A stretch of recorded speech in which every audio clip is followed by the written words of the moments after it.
क्या parliament amend कर सकती है कॉन्स्टिट्यूशन को और ये बोल दे कि अब से कोई कॉन्स्टिट्यूशन ही नहीं है? या पार्लियामेंट ऐसा कर सकती है, कॉन्स्टिट्यूशन को अमेंड करके बोल दे कि जो हमारे प्राइम मिनिस्टर है वो ही हमारे राजा होंगे और अब से कोई इलेक्शन ही नहीं होंगे? या पार्लियामेंट ऐसा कर सकती है, कॉन्स्टिट्यूशन को अमेंड करके, कि अब से हमारे पास कोई फंडामेंटल राइट ही नहीं है किसी भी नागरिक के पास? इन्हीं बातों का जवाब हमारी आज की landmark judgment Keshavananda Bharati versus state of Kerala, इस जजमेंट में दिया गया है। इसमें 13 जजेस का बेंच था। ये अभी तक का सबसे बड़ा बेंच था, 13 जजेस का बेंच। 7:6 की रेशियो में उस बेंच ने फैसला दिया था कि पार्लियामेंट बेसिक स्ट्रक्चर को अमेंड नहीं कर सकती, चाहे कुछ भी अमेंड कर दे कॉन्स्टिट्यूशन का। और इस केस में 11 सेपरेट ओपिनियंस लिखी गई थी। तो 13 जजेस का फैसला था जिसमें 11 अलग अलग ओपिनियन थी और आखिर में एक समरी दी गई थी जिसको सिर्फ 9 जजेस ने साइन किया था, 4 जजेस ने उसको साइन करने से भी मना कर दिया था। आइए इस केस की पूरी कहानी समझते हैं। ये केस कैसे चला, इसका बैकग्राउंड क्या था, इसके बाद क्या हुआ। तो सबसे पहले हम केस का बैकग्राउंड समझ लें। एक तरफ आर्टिकल 13 है हमारे संविधान का और एक तरफ आर्टिकल 368 है। ये दोनों आर्टिकल क्या कहते हैं? आर्टिकल 13 में ये कहा गया है, आर्टिकल 13 के दूसरे हिस्से में, कि कोई भी लॉ, ये वर्ड ध्यान रखिए, LAW लॉ, क्योंकि इसी को डिफाइन करने पे ये केस है। कोई भी लॉ अगर फंडामेंटल राइट्स को वायलेट करेगा तो वो वॉइड होगा या उसको रद्द कर दिया जाएगा, उसको स्ट्रक डाउन कर देगा कोर्ट, कोई भी लॉ। और आर्टिकल 368 में प्रोसीजर फॉर अमेंडमेंट बताया गया है कि संविधान को अमेंड कैसे किया जाए। इस अमेंडमेंट को मैं और अच्छे से समझाऊंगा। तो एक तरफ तो आर्टिकल 13 है और एक तरफ आर्टिकल 368 है। दूसरा, एक तरफ फंडामेंटल राइट्स हैं और एक तरफ डायरेक्टिव प्रिंसिपल्स हैं। हमारे फंडामेंटल राइट्स, हमारे मौलिक अधिकार, संविधान के आर्टिकल 32 में कहा गया है कि हम सीधा सुप्रीम कोर्ट जा सकते हैं अगर हमारे किसी फंडामेंटल राइट का हनन हो रहा हो। और आर्टिकल 32 डॉक्टर भीमराव अंबेडकर का फेवरेट आर्टिकल था। और डायरेक्टिव प्रिंसिपल्स ये जस्टिसिएबल नहीं है। आर्टिकल 37 में कहा गया है कि ये फंडामेंटल टू गवर्नेंस रहेंगे, लेकिन इनके हनन होने पे आप कोर्ट नहीं जा सकते। तो एक तरफ आर्टिकल 13, एक तरफ आर्टिकल 368, एक तरफ फंडामेंटल राइट्स, एक तरफ डायरेक्टिव प्रिंसिपल्स, और एक तरफ जुडिशियरी, दूसरी तरफ पार्लियामेंट या सरकार। पार्लियामेंट विधायिका या सरकार उस टाइम पे, क्योंकि जिसकी पार्लियामेंट में मेजोरिटी होती है उसी की सरकार होती है। तो इनकी आपस में टस्सल की, एक संविधान को अमेंड करे और दूसरा बोल दे कि वो सही है कि नहीं। तो इन इन आपस में कॉन्फ्लिक्ट्स को कैसे इस जजमेंट के थ्रू रिजोल्व किया गया और क्या बैकग्राउंड था, हम इसी जजमेंट के थ्रू समझेंगे। आर्टिकल 368 में बताया गया है कि कॉन्स्टिट्यूशन अमेंड कैसे होगा। अब कॉन्स्टिट्यूशन एक बार बना ही दिया है तो उसको अमेंड करने की जरूरत क्या है? तो जो हमारी कॉन्स्टिट्यूएंट असेंबली थी, वो उनको ऐसा लगता था कि वो इनएडुकेट है। इनएडुकेट मतलब वो काफी नहीं है, क्योंकि वो पूरे नागरिकों की वोट से वो आए नहीं थे। उस टाइम पे जितने लोग वोट दे सकते थे उनका लगभग 28% लोगों के ही वोट से वो बने थे। तो पूरे देश को रिप्रेजेंट नहीं कर रहे थे, ऐसा उनको लगता था। तो उनको कोई हक नहीं है कि वो हमेशा हमेशा के लिए कोई ऐसा संविधान बना दे जो कोई और बदलाव ही ना कर सके। तो एक तो उनको अपनी इनएडुकेसी खाती थी कॉन्स्टिट्यूएंट असेंबली वालों को। दूसरा कि जैसे जैसे समय बदलेगा, जनरेशन, तो चेंजिंग नीड ऑफ टाइम के हिसाब से भी कॉन्स्टिट्यूशन बदलना चाहिए। अब 368 में क्या लिखा गया है? 368 के पहले हिस्से में है कि कॉन्स्टिट्यूशन अमेंड कैसे होगा। इसमें 2 तरीके बताए गए हैं। पहला तरीका है कि 2/3 of the members of both the houses and voting, present and voting, 2/3, subject to total majority of the house, यानी 50% से ज्यादा हो। तो जितने लोग उस टाइम पे पार्लियामेंट में हो, लोकसभा राज्यसभा में, उसका 2/3 लोग, और वो टोटल मेजोरिटी भी होने चाहिए। ये पहला तरीका है। दूसरा तरीका है कि ये 4 या 5 चीजें बताई गई हैं, उनको अगर छेड़छाड़ करोगे तो आपको 50% स्टेट्स के पास भी जाना पड़ेगा। वो कौन सी चीजें हैं? पहली चीज है कि आप जुडिशरी के साथ अब कुछ भी छेड़छाड़ करोगे तो आपको रेटिफिकेशन ऑफ स्टेट्स के पास जाना होगा। दूसरा है आप फेडरल स्ट्रक्चर को कुछ छेड़छाड़ करोगे। फिर है आप अगर सेपरेशन ऑफ पावर्स को कुछ छेड़छाड़ करोगे तो आपको रेटिफिकेशन के लिए स्टेट पे जाना पड़ेगा। और इसी में लिखा हुआ है कि अगर आप आर्टिकल 368 में ही कुछ छेड़छाड़ करोगे, मतलब उसको बदलोगे, 368 में कैसे बदला जाता है संविधान, तो भी आपको 50% स्टेट्स के पास जाना होगा। तो ये दो तरीके हैं, और जब इन दो तरीकों को में से किसी एक तरीके को अगर फॉलो किया जाए, उसके बाद कॉन्स्टिट्यूशन शैल स्टैंड अमेंडेड। ये वर्ड जरूरी इसलिए कि कॉन्स्टिट्यूशन शैल स्टैंड, इसका मतलब ये है कि कॉन्स्टिट्यूशन को ही हम हटा नहीं सकते, it must stand, it can only be amended. ये वर्ड क्योंकि इसी बात पे सारा झगड़ा है, मैं इसी बताया है। और एक बुक है famous 10 landmark judgments that change India, इसमें ये जिया मोदी की बुक है, उसमें लिखा गया था कि अगर जैसे कोई जिनी आपको बोले कि 3 विश आप ले सकते हो और आप उनमें से एक विश ये मांग लो कि मुझे अनलिमिटेड विश दी जाए, ये तो नहीं कर सकते, ये उस बुक में कहा गया है। और इसका ये मतलब है कि आप जिस कॉन्स्टिट्यूशन से पार्लियामेंट के पास पावर है संविधान को बदलने की, उसी पावर को यूज करके आप पूरे कॉन्स्टिट्यूशन को ही हड़प नहीं कर सकते। तो इन बातों को हम ध्यान में रखें। अब केशवानंदा भारती वो थे कौन असल में? हिज होलीनेस स्वामी केशवानंदा भारती श्री पादगल्लवुरु, ये हेड थे इदनीर मठ के। ये मठ है कासरगोड डिस्ट्रिक्ट केरला में। इनकी जमीन, इनकी property land reform act, Kerala के लैंड रिफॉर्म एक्ट के अंदर सरकार ने ले ली थी। इसके खिलाफ ये कोर्ट गए थे, और तो कॉन्स्टिट्यूशनल अमेंडमेंट हुई 29th, जिसके अंदर ये केरला लैंड रिफॉर्म एक्ट इनको 9th शेड्यूल में डाल दिया गया था। अब 9th शेड्यूल क्या हुआ वो मैं अभी स्टोरी जैसे बताऊंगा तो आप सब समझते जाएंगे। तो केस की स्टोरी स्टार्ट करते हैं कि असल में ये स्टोरी थी क्या। और ये केशवानंद भारती जो थे, और केशवानंद भारती के जो वकील थे नानी पालखीवाला, वो कभी मिले नहीं थे, इन्होंने कभी बात तक नहीं की थी। नानी पालखीवाला इस केस के वकील थे, एडवोकेट थे। और केशवानंद भारती को खुद हैरानी होती थी, ये the court room genius Arvind Datar Soli Sorabjee की एक बुक है नानी पालखीवाला पे, उसमें ये बात बताई गई है कि केशवानंद भारती को तो खुद हैरानी होती थी कि उनका नाम हर रोज न्यूज़पेपर्स में क्यों आ रहा है और ये केस इतना लंबा क्यों चल रहा है। उन्होंने आज तक कभी नानी पालखीवाला से केशवानंद भारती ने कभी ना मिले थे ना उन्होंने बात की थी। तो केस पे आते हैं। केशवानंद भारती से पहले के 3 केस हैं जो बैकग्राउंड समझने के लिए जरूरी है, और केशवानंद भारती के बाद के 3 केस हैं। तो जैसे हमारा देश आजाद हुआ तो लैंड रिफॉर्म्स करने के लिए, लैंड रिफॉर्म्स होते हैं कि जब बड़े किसान हैं, बड़े जमींदार हैं, उनकी जिनके पास बहुत ज्यादा जमीन है, उनकी जमीन की लिमिट लगाओ, उनसे जमीन लो और बाकी सब किसानों में बराबरी में बांट दो। तो लैंड रिफॉर्म्स एक्ट, ये हमारे देश और पाकिस्तान में ये फर्क रहा, वहां लैंड रिफॉर्म्स हुए नहीं अच्छे से, यहाँ पे लैंड रिफॉर्म किए गए थे। तो लैंड रिफॉर्म के लिए अलग अलग स्टेट्स में कानून पास हुए। 3 हाई कोर्ट्स में उनको चैलेंज किया गया, Patna high court, Allahabad high court, Nagpur high court. Patna high court ने स्टेट को वो जो कानून था उसको स्ट्रक डाउन कर दिया, क्योंकि इस टाइम पे हमारा right to property fundamental right होता था आर्टिकल 31 के अंदर, जिसको 44th अमेंडमेंट 1978 में हटा के एक नॉर्मल कॉन्स्टिट्यूशनल राइट बना दिया था। उससे पहले वो फंडामेंटल राइट होता था। तो जो बड़े जमींदार थे उन्होंने सुप्रीम कोर्ट में वो केस किया। केस का नाम है शंकरी प्रसाद वर्सेस यूनियन ऑफ इंडिया। ये केस था 1951 का। अब जब पटना हाई कोर्ट ने स्ट्रक डाउन किया तो पहली हमारी कॉन्स्टिट्यूशनल अमेंडमेंट आई, उसमें 2 आर्टिकल संविधान में डाले गए, 31A और 31B। इनमें क्या था? 31A में कहा गया था कि कोई भी लैंड रिफॉर्म्स के लिए जो कानून आएंगे उनको चैलेंज नहीं किया जा सकता। 31B में 9th शेड्यूल हमारे संविधान में रखा गया। 9th शेड्यूल में ये बताया गया है कि आप कोई भी कानून 9th शेड्यूल में डाल दोगे तो उसको आप कोई कोर्ट उसको चैलेंज, उसको स्ट्रक डाउन नहीं कर सकता। तो 31A 31B पहली कॉन्स्टिट्यूशनल अमेंडमेंट में आए, उसको चैलेंज किया गया शंकरी प्रसाद वर्सेस यूनियन ऑफ इंडिया के केस में। अब शंकरी प्रसाद के केस में सुप्रीम कोर्ट ने बोला, ये आर्टिकल 13 और आर्टिकल 368 इन्हीं को डिस्कस किया गया है। आर्टिकल 13 में लॉ बोला गया है, आर्टिकल 368 में अमेंडमेंट बोली गई है। शंकरी प्रसाद के केस में 5 जज का बेंच था, उसमें बताया गया कि जो लॉ है उसमें अमेंडमेंट को नहीं समझा जाएगा, मतलब जो संविधान को अमेंड करने के लिए कानून बनता है कॉन्स्टिट्यूशनल लॉ, उसको लॉ में नहीं आएगा। इसका क्या मतलब हुआ कि उसको स्ट्रक डाउन नहीं कर सकते इस बात के लिए कि वो फंडामेंटल राइट को वॉलेट कर रहा है। ये शंकरी प्रसाद के केस में कहा गया।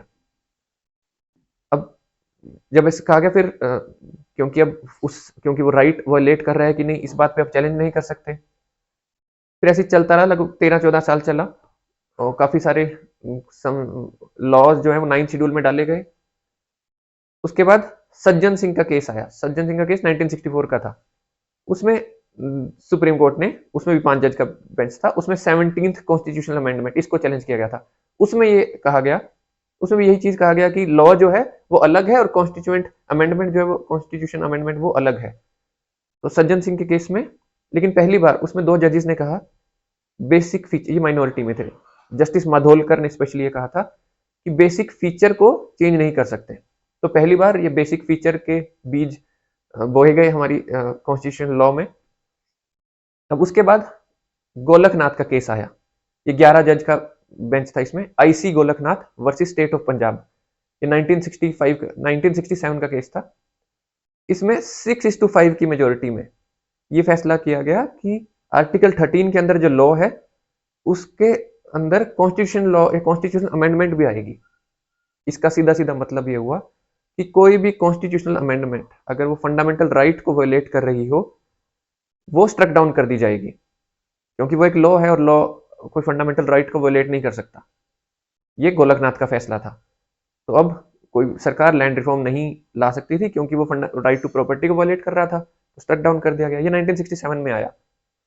इसका मतलब था कि fundamental rights can not be touched. अब इसके बाद आए हम केशवानंद भारती के केस पे। केशवानंद भारती के केस में 4 कॉन्स्टिट्यूशनल अमेंडमेंट थी जिनको चैलेंज किया गया था। 24th, 25th, 26th, 29th। 26th को कंसीडर नहीं किया गया। 26th थी प्रीवी पर्स वाली। प्रीवी पर्स वाला था कि आज़ादी के टाइम पे हमारी लगभग 565 रियासतें थी, उनको भी भारत का हिस्सा बनाया गया, तो अलग अलग पेंशनें दी जा रही थी, तो उनको एबोलिश कर दिया गया था इंदिरा गांधी सरकार ने। उसके खिलाफ थी, तो उसको अलग बेंच ने कंसीडर किया था, तो 26 इसमें नहीं थी। तो 24, 25 और 29वीं कॉन्स्टिट्यूशन अमेंडमेंट केशवानंद भारती के केस में आई, को कंसीडर किया गया। इसके ऊपर फैसला था। और ये क्या गोलकनाथ का फैसला सही था कि नहीं, कि फंडामेंटल राइट्स को आप कभी छेड़ ही नहीं सकते। इसमें 13 जज का बेंच था, जैसा मैंने स्टार्टिंग में बताया केशवानंद भारती में। तो 24वीं कॉन्स्टिट्यूशन अमेंडमेंट क्या थी, उसमें यह था कि गोलकनाथ का फैसले को कैसे ओवरटर्न किया जाए। उसमें बताया गया कि जो आर्टिकल 13 में लॉ है उसमें कॉन्स्टिट्यूएंट अमेंडमेंट वाला लॉ नहीं होगा। आर्टिकल 368 में ये बदलाव किया गया कि आप संविधान का कुछ भी बदल सकते हैं। तो ये हमारी 24वीं अमेंडमेंट थी। 25वीं अमेंडमेंट क्या थी? 25वीं थी कि हमारी 39B और 39C जो हमारे आर्टिकल है, 39B में है कि सारे रिसोर्सेज सब सर्व द कॉमन गुड के लिए होंगे, और सी कंसेंट्रेशन ऑफ वेल्थ नहीं होगा, कि इनके लिए कोई भी कानून बनेगा उसको चैलेंज नहीं कर सकते। 89B में कहा गया है। और इसमें कोई जुडिशियल रिव्यू भी नहीं होगा। जुडिशियल रिव्यू क्या होता है? वो होता है कि आप कोई भी फैसले को जजेस कोर्ट में रिव्यू नहीं कर सकते।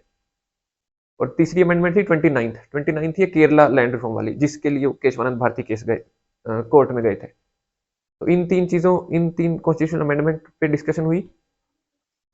मेन सवाल जो केशवानंद भारती के केस में था वो ये था कि क्या पार्लियामेंट के पास अनलिमिटेड पावर है कॉन्स्टिट्यूशन बदलने की। इसका जवाब एक तरह से हाँ में ही दिया गया, लेकिन कहा गया कि बेसिक स्ट्रक्चर को छेड़छाड़ नहीं किया जा सकता। पर ये बेसिक स्ट्रक्चर या एसेंशियल फीचर कॉन्स्टिट्यूशन के ये हैं क्या? क्या ये कुछ हवा में उड़ते हुए प्रिंसिपल हैं या कॉन्स्टिट्यूशन में ही किसी आर्टिकल में ये बताए गए हैं? तो इनका जवाब हमें कॉन्स्टिट्यूशन में ही इनका हिंट मिलता है। ये जस्टिस रोहिंटन नरीमन की एक स्पीच है, उसमें उन्होंने बताया कि इनके इसका आंसर हमें 2 जगह मिलता है। पहली जगह है प्रियम्बल। प्रियम्बल बेशक स्टार्टिंग में हमारे कॉन्स्टिट्यूशन के, लेकिन वो पूरा कॉन्स्टिट्यूशन बनने के बाद कॉन्स्टिट्यूशन में डाला गया था। प्रियम्बल, उसमें क्या बातें कही गई हैं? उसमें कहा गया है हमारा कॉन्स्टिट्यूशन जो है वो sovereign, socialist, secular, democratic Republic. अब सोशलिस्ट और सेक्युलर को थोड़ी देर के लिए साइड में रखते हैं, ये बाद में 42nd अमेंडमेंट में आए थे। तो सॉवरिन का मतलब होता है कि हमारे पे किसी और देश का राज नहीं है, हम अपने फैसले खुद ले सकते हैं। ये बेसिक फीचर है एक। दूसरा बेसिक फीचर डेमोक्रेटिक, कि हर अडल्ट फ्रेंचाइजी है, गवर्नमेंट जो है वो by the people, for the people, of the people होगी। और तीसरा रिपब्लिक। रिपब्लिक मतलब कोई राजा नहीं है, कोई डिक्टेटरशिप नहीं है। ये बेसिक फीचर्स हैं जो प्रियम्बल में मिलते हैं। और क्या मिलते हैं? अब सोशलिस्ट जो डाला गया वर्ड, उसकी क्यों जरूरत नहीं थी? क्योंकि नेक्स्ट वर्ड है जस्टिस, सोशल, इकोनॉमिक, पॉलिटिकल। ये अपने आप में ही बताते हैं कि सोशलिज्म है। उसके बाद है लिबर्टी। ये लिबर्टी और फ्रेटर्निटी, ये फ्रेंच रेवोल्यूशन से ये वर्ड्स आए हैं हमारे कॉन्स्टिट्यूशन में। Liberty of expression, belief, faith and worship, ये वर्ड्स कहे गए हैं। ये बताते हैं कि कैसे फंडामेंटल राइट्स जरूरी हैं, या कैसे हमारे रिलीजियस राइट्स या कल्चरल राइट्स को प्रोटेक्ट किया जाए। तो ये भी बेसिक फीचर का पार्ट हुआ। और equality of status of opportunity, ये लिबर्टी, इक्वालिटी, फर्टर्निटी, ये फ्रेंच रेवोल्यूशन से आया, जैसे मैंने अभी बताया। फर्टर्निटी में ही यूनिटी और इंटीग्रिटी एक वर्ड है, ये भी बाद में ऐड किया गया। ये तो कुछ एक बेसिक फीचर्स हैं जो हमारे संविधान के। कुछ बेसिक फीचर आर्टिकल 368 में उनका हिंट मिलता है, जैसे सुप्रीमेसी ऑफ कॉन्स्टिट्यूशन, या separation of powers. Separation of power मतलब लेजिस्लेचर अलग है, जुडिशरी अलग है, एग्जीक्यूटिव अलग है, या फेडरल स्ट्रक्चर, उससे छेड़छाड़ नहीं की जाए। तो ये कुछ एक हिंट हैं बेसिक फीचर के जो अलग अलग मिलते हैं हमारे संविधान में ही, या प्रियम्बल में मिल रहे हैं, या 368 आर्टिकल में मिल रहे हैं। अब एक प्रोफेसर थे, German jurist, professor Dieter Conrad, DIETERCONRAD, Dieter Conrad. इन्होंने पहली बार कहा था कि संविधान में इम्प्लाइड लिमिटेशन होती है, क्योंकि तब हिटलर के टाइम पे वेमार कॉन्स्टिट्यूशन को नस्तानाबूद कर दिया गया था और डिक्टेटरशिप आई थी। तो कुछ एक एसेंशियल फीचर होते हैं जिनसे छेड़छाड़ नहीं किया जा सकता, ये उन ज्यूरिस्ट ने कहा था। तो इसमें फैसला क्या हुआ केशवानंद भारती में फाइनली, कि जो 24th अमेंडमेंट है वो सही है। जो 25th थी उसमें कहा गया था कि जुडिशियल रिव्यू भी नहीं होगा, तो जुडिशियल रिव्यू होगा। इसके अलावा वो भी सही ठहराई कि 31C भी आ गया है, और बाकी अमेंडमेंट भी उसके अंदर सही थी। 29th अमेंडमेंट जिसमें केरला लैंड रिफॉर्म एक्ट था, वो भी सही ठहराया उस बेंच ने। और पर फाइनली फैसला दिया कि बेसिक स्ट्रक्चर से छेड़छाड़ नहीं की जा सकती। अब 6 जजेस कह रहे थे किस पार्लियामेंट कुछ भी छेड़छाड़ कर सकती है। 6 जजेस बोल रहे थे कि वो बेसिक स्ट्रक्चर को छेड़छाड़ नहीं कर सकते। जस्टिस खन्ना थे, वो स्विंग वोट था इस केस में, इस चीज में। उन्होंने बताया कि बेसिक स्ट्रक्चर से छेड़छाड़ नहीं हो सकती, जस्टिस खन्ना। अब इसके बाद क्या हुआ? इसके बाद 24 अप्रैल को ये फैसला आया। 25 को जस्टिस सिकरी रिटायर हुए।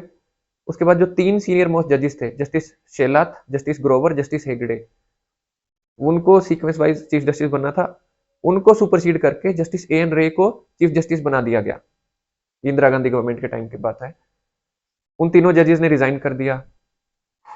फिर उसके बाद मैंने बताया कि 3 केस और जो इसी केस की कहानी को समझाने के लिए जरूरी है।